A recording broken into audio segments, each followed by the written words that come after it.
got over 500 people. All right, this is what we're talking about, family. Listen. So right now, there was an image that people are showing of some grocery stores, and they are already rolling out the Juneteenth commercialized products. They got some Juneteenth ice cream. They have some Juneteenth paper plates. I don't know which stores these are, but a lot of stores are starting to sell Juneteenth themed products. Okay.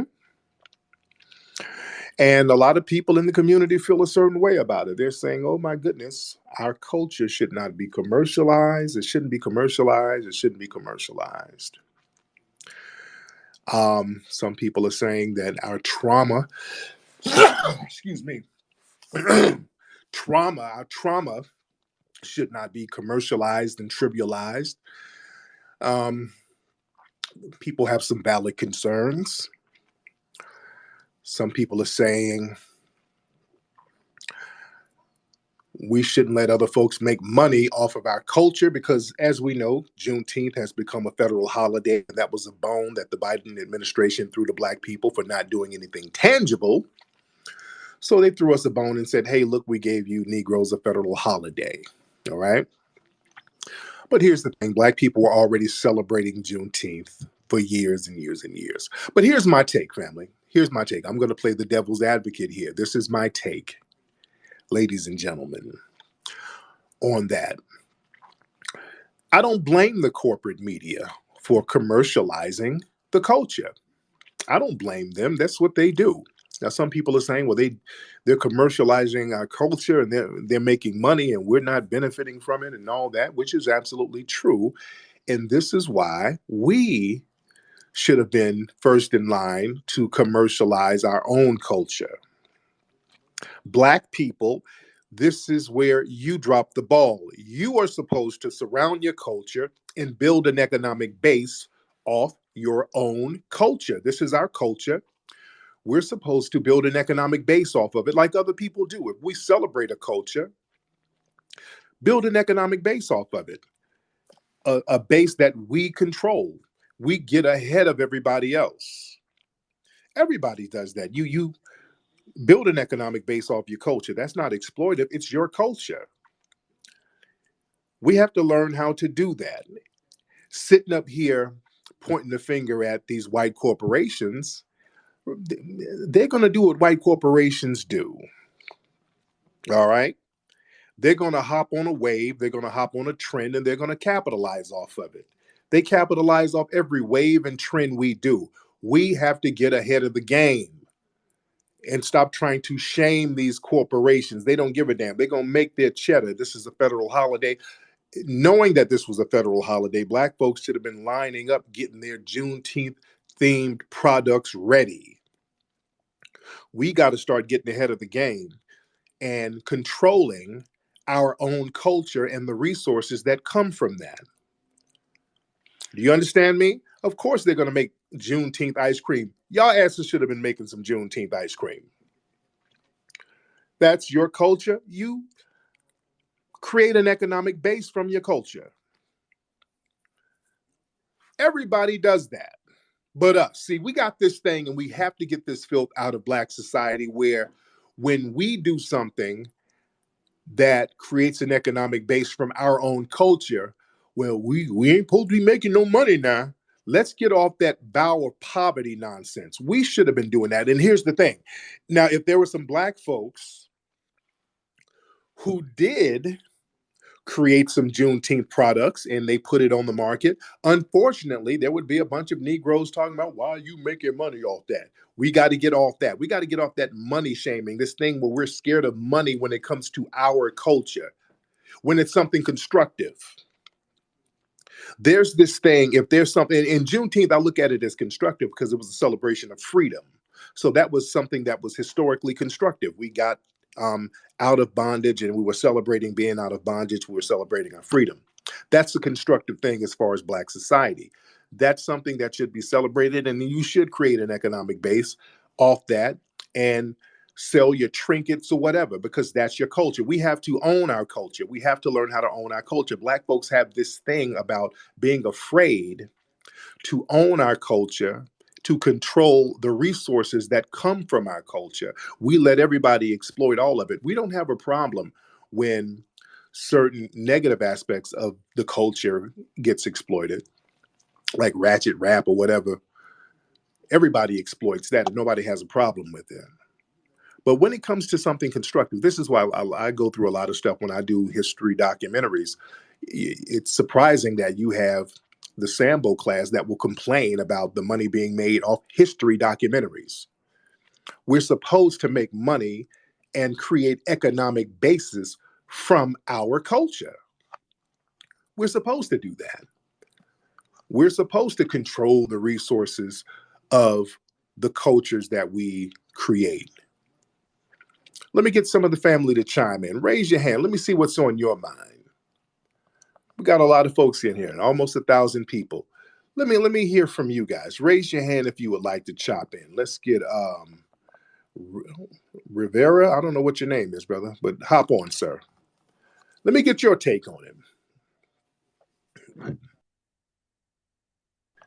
Okay. Can you hear me? I can hear you, brother. What's happening? Oh, bro, let me tell you. So Tulsa's getting ready to have the Juneteenth, and I'm gonna be quick. Last year, what I saw was, in the 37 years I've been here in Tulsa, I've never seen immigrants selling the Juneteenth T-shirts, selling the masks. Yes. And when Richard, what's his name, Roland Martin, he was here last year. I don't know what happened. They got onto all the black vendors who were barbecuing. You got to have a permit to sell barbecue. We've been doing this for 37 years. All of a sudden, last year, you got to have a permit. All of a sudden, there's these Jamaicans and Africans selling Martin Luther King T-shirts and Juneteenth T-shirts. So, yeah, I don't know what's going on, but we got to go. Real talk. Let me touch on that. And that's another thing, family. Do y'all understand? A lot of the non-FBA folks are doing the Birdman hand rub right now. Okay. A lot of the non-FBA people are doing the Birdman hand rub. They're about to have all types of Juneteenth shirts and Rosa Parks biker shorts and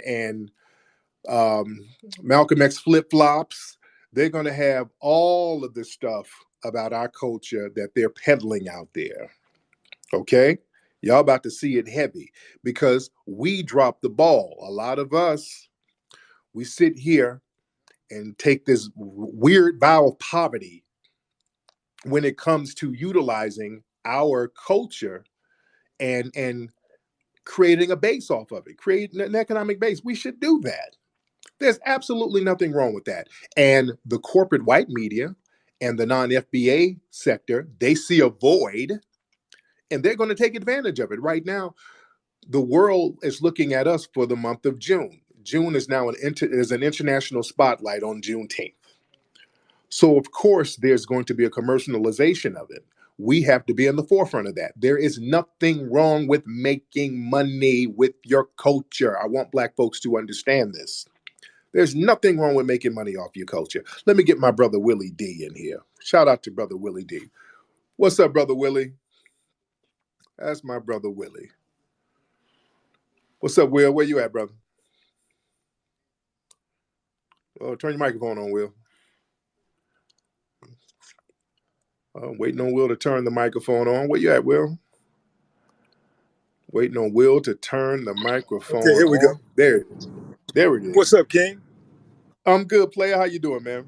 Hey, I can't call it. I might spoil it. No, that's what's happening. Yeah. So what do you think about the Juneteenth thing, the commercialization of Juneteenth? Well, first I want to speak to what the caller before me said, about, how they, the corporations and stuff are commercializing it, getting paid off of it. Here's the thing, like, that's the only reason why that they really, really, really made it a holiday in the first place. See, all these holidays are about money. It ain't about recognizing nobody. It ain't about nobody did something great, so we got to recognize it. Nah, it's all about money. It's gonna always be about money. And to your point, we gotta always make sure we getting some of that money. and Yes. especially if it's our thing. Now, I got a, I got inside action on this thing because when I got into hip hop, all I could think about was just being the best rapper that I could be, and putting my city on the map, putting the South on the map, and all this kind of stuff, right? And I got in my mind though, I'm an artist, but I'm thinking like a worker. I'm not thinking like a Mm-hmm. boss. And too many of us, we go in and we just want to be on the stage. We just want to perform. Yeah. And the longevity and the money is always in producing, not being a consumer, not being the talent, not being the one who take directions, but the one who give the directions. That's where the money at. And that's where the power at. That's where the control is. And I felt like a damn fool after I had spent so much time at the top, and then not catching my snap until I was on my way back down, where I had lost a lot of my power. So I didn't catch my snap until uh, I had got shut out of a lot of the rooms. And but once I caught my snap, I was like, okay, I'm not gonna be the old rapper that's mad at the youngsters, that's complaining, that's broke, sitting on the porch in mixed match dress socks and some jumper pants. That ain't gonna be me. Yeah. You know what I'm saying? Yeah. I'm finna go out here and reclaim some of this hip hop landscape that I helped create. See, because there's a Mm-hmm. lot of cats out here, they still got it. They got influence and stuff that actually did it, but they're so jaded that they can't muster up the energy to get focused and compartmentalize that jadedness, that part that didn't work out for them. They can't do it. So Mm-hmm. so they off their square. Meanwhile, Yeah. I decide that what, I'm gonna backdoor this thing. It's okay. They're not letting me in the front door anymore. So let me go through the back door. So what I decided to do is own some of the hip hop landscape by starting that YouTube channel. But what I did before that is that I went and got a new fan base when I started writing for Vice.com. I wrote a political satire column for Vice.com. Then I did a advice column for the Houston Press, all the while garnering new blood, getting that new blood, getting new people exposed to my brand. And then I started the YouTube channel, and now I got tens of thousands of people already following me, ready to ride with me when I started the Mm-hmm. channel. Now, when I want to say something, if I got something to promote, if I want to make a statement on a current event, something going on, I don't have to wait till the Breakfast Club book me or get on Sway in the Morning or Vlad TV or or even Tariq's show. I can go on Willie Mm-hmm. D Live. I can go straight to Willie Yeah. D Live and make something go viral just like that. So instead of us sitting back complaining, some of us, we do a lot of complaining, and you're absolutely right. You know, uh, we we should be monetizing anything that we I'm not going to even say control, because we don't control it if we don't own it. So Right. but anything that we have a strong presence in, where we're devoting our talents, we're giving up our sweat equity, our blood, our time, our influence, our image. We should own that shit. We should own all of it. Yes, Like, indeed. not a part of it, not parts of it. We should own all of it. And we decide who can get in, who can't get in, who can come in, and who stays out. Yes, indeed. But yes, indeed. My man, thank you for the call, Willie. Let me get some other calls here, brother. Thank you so much, sir. But yes, indeed. I agree. We got to get on this thing where, hey, complaining to the corporate structure. I mean, come on, dude. These people are all about money. They didn't create Juneteenth because they like us. All right, let's be real. They gonna make some paper off of it. Now that they made it a national holiday, y'all about to see all types of Juneteenth things coming from the corporate media. You about to see it heavy. We should have been in the forefront. You better be in the forefront of it. It's not too late. Y'all better start getting all your products and stuff together, and building an economic base off the culture. Let's get off this thing where niggas are sitting around talking about why they doing that. We getting exploited. Why is we getting exploited like this? Stop it. Sometimes cats be out here whining for attention. You whine so that the white folks can look at you for a few seconds. Damn that. Build an economic base off this thing. Who is this person here? Let me get some of y'all on here.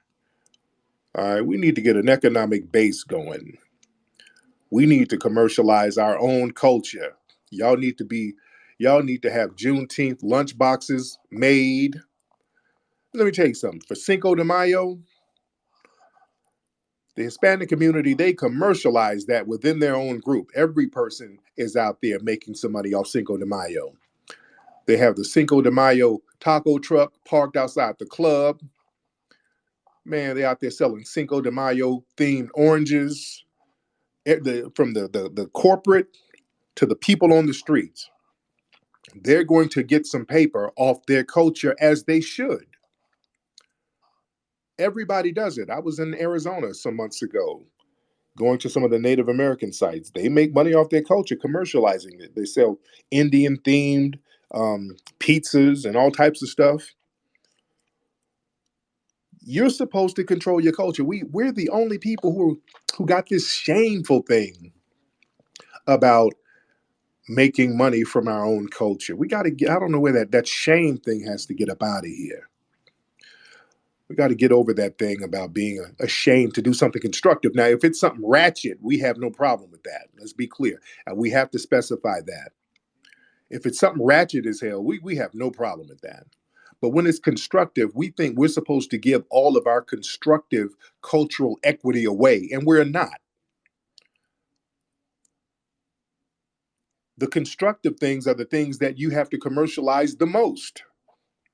If people want to partake in your culture, charge them. You profit and benefit off that. Family, let's get real here. Let's start thinking like adults here. All right, let's get some more people in here. Who is Kenny T? Let me get this sister in here. All right, Kenny, let me get Kenny T in here. Let me get some more of y'all in here. All right. What's up, Miss Kenny T? For having me on, and hello to the family. How are you, dear? What's on your mind? I'm good, thank you. I agree with you 100%. It definitely is important that we, make money off our culture, capitalize off of it, because that's what everyone else is going to do. And something that you said a few months back kind of resonated with me, and I caught it. You were saying something about trademark. Whatever we're doing, we need to trademark it, basically, so people don't steal our ideas.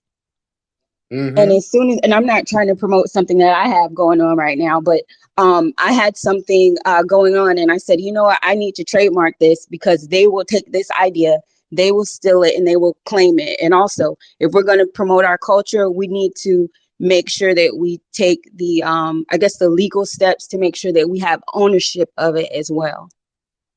Yes, indeed. Absolutely. Thank you so much for the call, dear. Yes, indeed. Man, look, when you want to get something that has to do with Asian culture, where do you go? You have to go to them. You have to go to them to get the authentic. See, that's the thing. If you do things in an authentic manner, they're going to have to come to you. Even the commercialized part of it ain't going to work. You understand what I'm saying? This is why it's important for you, Black people, especially foundational Black Americans, because that's what Juneteenth is for. It's a holiday for foundational Black Americans to a certain degree.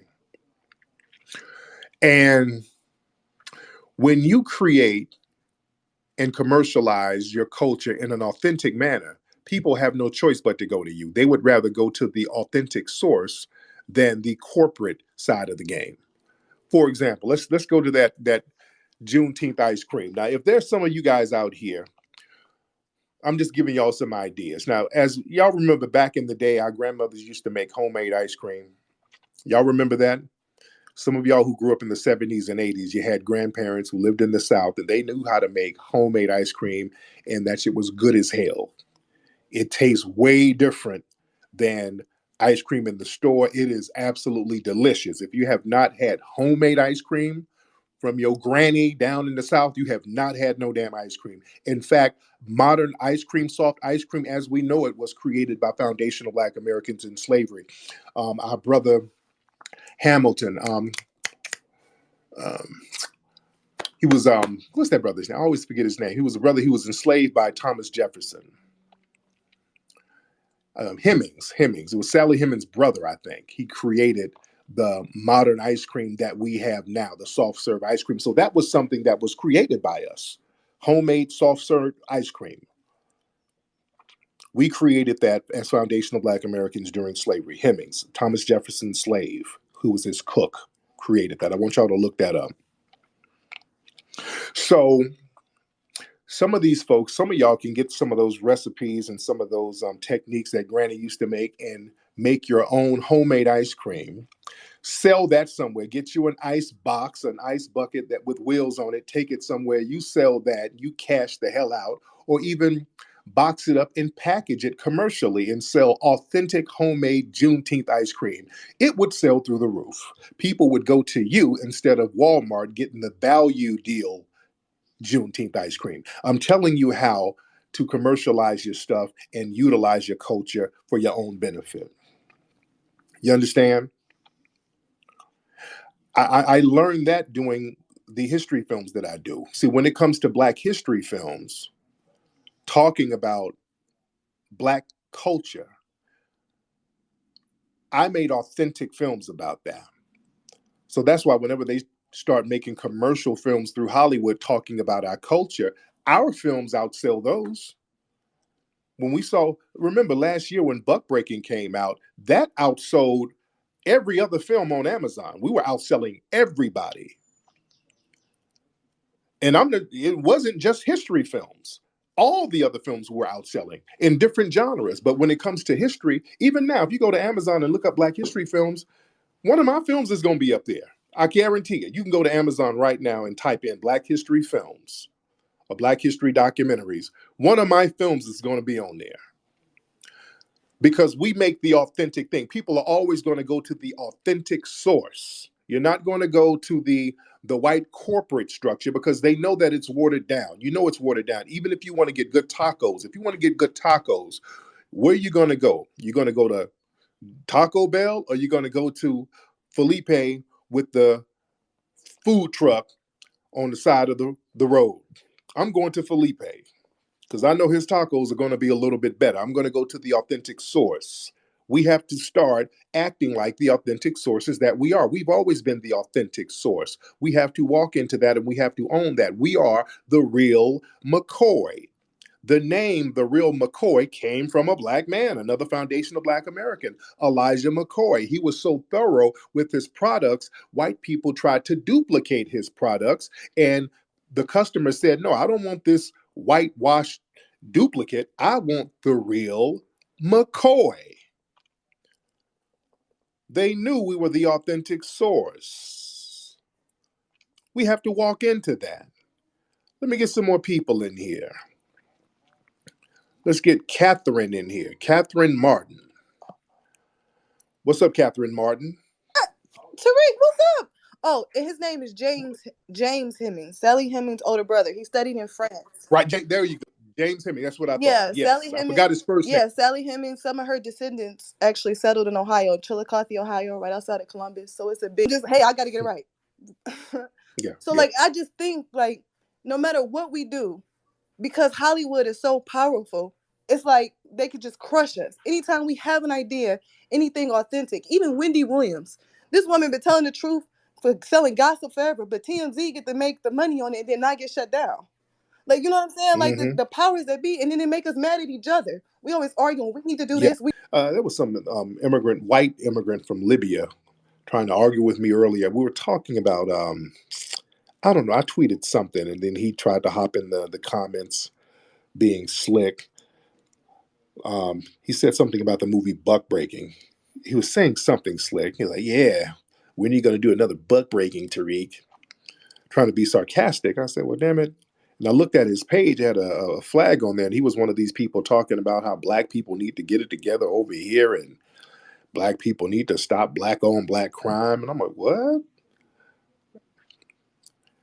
I said, hold on, dude, you from Libya and you're talking about black on black crime and you're trying to talk about buck breaking and you come from a culture of criminality and buck breaking over there now. I had to point out to him, and I heard his feelings that you got men over there in Libya, where he's from, his homeland, getting buck broken right now. The male rapes in Libya are off the chain.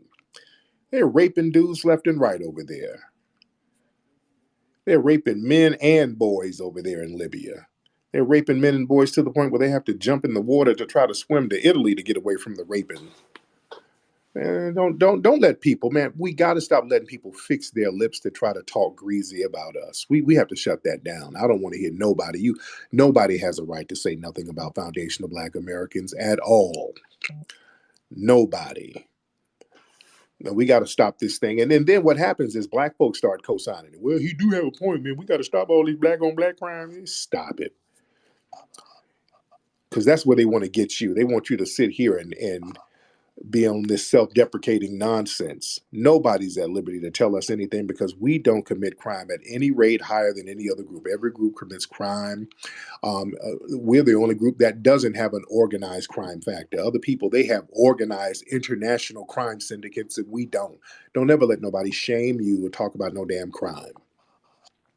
Because crime in Black society is orchestrated by the white supremacists. Let's be very clear. If there's crime in Black society, the white supremacists orchestrated it 100% without any exceptions. They are the cause of any type of crime that goes on among Black society because they control the societies. Our societies are controlled by them.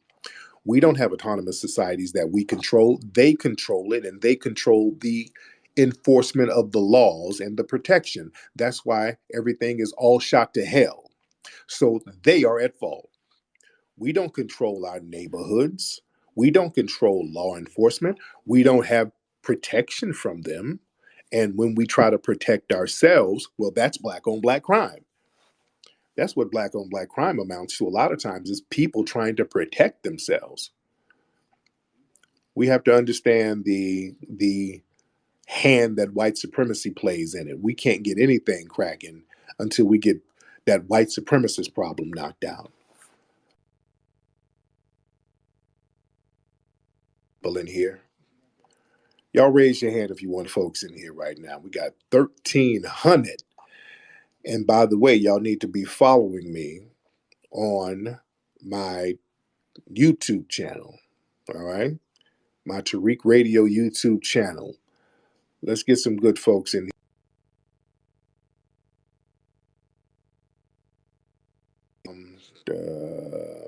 Vincent. Let's get Vincent in here. What's up, Vincent? Family, how y'all feeling today? I'm good. What's on your mind, man? So, man, I just definitely wanted to touch on these Tether Campbell singing that song about how we not supposed to be making no damn money. I was watching Faison Love the other day on Vlad TV talking about, MLK died broke and Malcolm X died broke. I just wanted to hear what you thought about that. I didn't hear the interview, so I don't even know the context of that. So what was the context of it? The context of it was him and Vlad was speaking about BLM and those folks stealing money from the donations and stuff like that, and he started tying in our FBA leaders and Malcolm X saying well, they died broke, you should want to die broke too, basically. Okay, all right. Let me touch on that. Let me touch on that. Thank you so much, brother. Let me say this about the Black Lives Matter girls, because I see the white media is throwing them under the bus now. It's like they break their tools. The white media, they're really throwing those couple of Black Lives Matter women under the bus. And let's be clear, white society uses them as a proxy for all of us. Those women, and it's really one or two that they're really focusing on, those women, they've never represented Black people, nor Black society, nor the Black grassroots movement. They didn't represent anything. These were deflective figureheads that were used by the white corporate media and the white political structure as figureheads that they could prop up and try to make the faces of the movement, which they were not. They cashed them out a couple of dollars and then made them the fall guy. Now, even though I don't agree with them finessing and getting money off the bodies of dead black folks, I'm not going to negate the fact that Black Lives Matter is really a white organization. It was a bunch of white people making money. Let's be clear, they were raking in like $100 million. Okay. And all we're talking about is the little $6 million that a couple of those black women got. That's all we're talking about. What happened to the other 89 million? Okay. Where's the other $89 million? Nobody's talking about that. If there was $100 million or $95 million, the numbers were different. They were saying 95 million. Some people said 100 million. But let's say if it was $95 million made and 6 million went to Patrice Cullors or whatever her name is, where's the other 89 million? See, you got to throw some of the white people who made money from Black Lives Matter, who are the real people behind Black Lives Matter. They're the real people behind it. And when I say Black Lives Matter, I mean the organization. Because Black Lives Matter is like critical race theory. It doesn't really exist. It's just a hashtag. But white society uses it as a code word for Black society as a whole. They can use it for a code word as some shadowy organization. They could use it as a code word for the women who were supposed to be leading it. So it's a term that's thrown out there that doesn't really have a definitive meaning. And that's by design. I want Black folks to understand how white supremacist society works. They use code words that they can float around and give abstract meanings to whichever they see fit. Just like with critical race theory, there's a bunch of white people running around here complaining about critical race theory being taught to their children, and they're having this fake hysteria about critical race theory. Critical race theory is something that they created. It's a fake, false, boogeyman, straw man argument that means absolutely nothing other than what they say it means. And then they can apply it to whatever they want to apply it to and then be fake outraged about it. Because basically what it boils down to is that they don't want us talking about white supremacy. Okay? They don't want us talking about white supremacy. So they're going to try to frame white supremacy as critical race theory. These are little dirty tricks that they play. The white supremacists are desperate, man. This is why we got to stay on top of our square. Let me see. Who is this? AT Tunes. Who is this? Okay. Hold on. All right. AT Tunes. Let's get AT Tunes on here. Yeah, can you hear me? I can hear you. All right. So I come in peace. So by definition, I'm not an FBA member. I'm Haitian. Yeah, I can tell by the name 80. You're Haitian. I can tell. Yes. So what I wanted to say was that I see the concern that you guys were talking about the Caribbeans and the Caucasians using Juneteenth as a way to commercialize your struggle. Now there is a website called We Buy Black. I don't know if the member is an FBA member, but there are entrepreneurs who are African American that do have products on that website that cater to the Black community.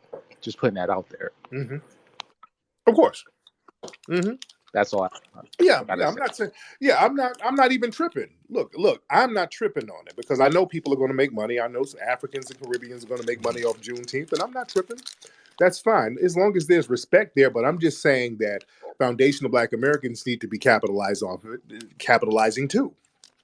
We need to be making money off of it too. That's my point. But thank you for the call, No brother. problem. Thank you so much. Let me get some more. All right. Yeah.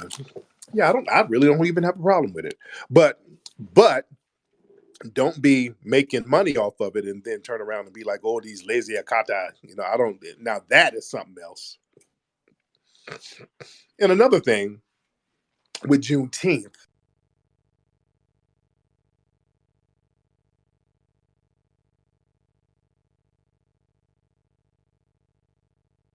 hey, I'm doing a live and my phone is just.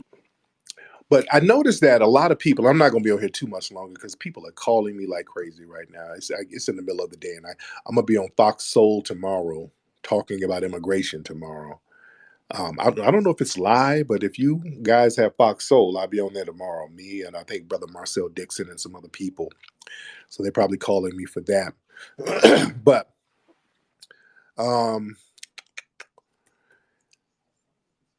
I noticed the commercialization and the promotion and the Africanization of Juneteenth, which is very interesting. You see a lot of kente cloths and all of this stuff when it comes to Juneteenth. Yeah. I see a lot of the kente cloths and a lot of African imagery when it comes to Juneteenth. And that's interesting. And anytime that there's something that's particular to foundational Black Americans, there's this, we're dragging in a part of African culture that really wasn't a part of Juneteenth. If we're talking history, we're talking history and culture. If we look at Juneteenth, nobody was wearing kente cloths. Yeah. In the Juneteenth celebrations, it wasn't really Africanized like that. No disrespect, but we have a unique culture that we have to understand that is a part of our culture here. This is why in December we're starting a holiday. For those who don't know, we're starting a holiday in the month of December, December 24th. Excuse me. There's a plane over my house. Hold on. Excuse me. But for the month of December, well, for December 24th, we're going to be celebrating a brand new holiday called Aretisasi. That means arise in the foundational Black American Tut language. Aretisasi means arise. And we're celebrating on December 24th because in December, usually around the 24th, during slavery, a lot of our foundational Black American ancestors would plot and plan their escapes from the plantations around Christmas. Before, a few days before, sometimes after, but a lot of times before Christmas, our family, they would plot their escapes because they knew around Christmas time, security would be more lax. The slave owners would be off with family members. It would be easier for them to escape around that time. And many of them did, and they rose up to freedom. They figured out ways to get their freedom around that time. And we're going to celebrate that part of our history.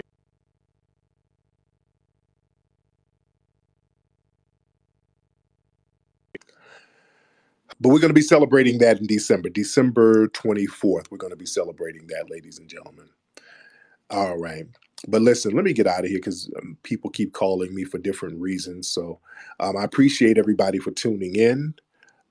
Much respect to y'all. Y'all go to my YouTube channel, Tariq Radio, and subscribe to my YouTube channel. That's Tariq Radio.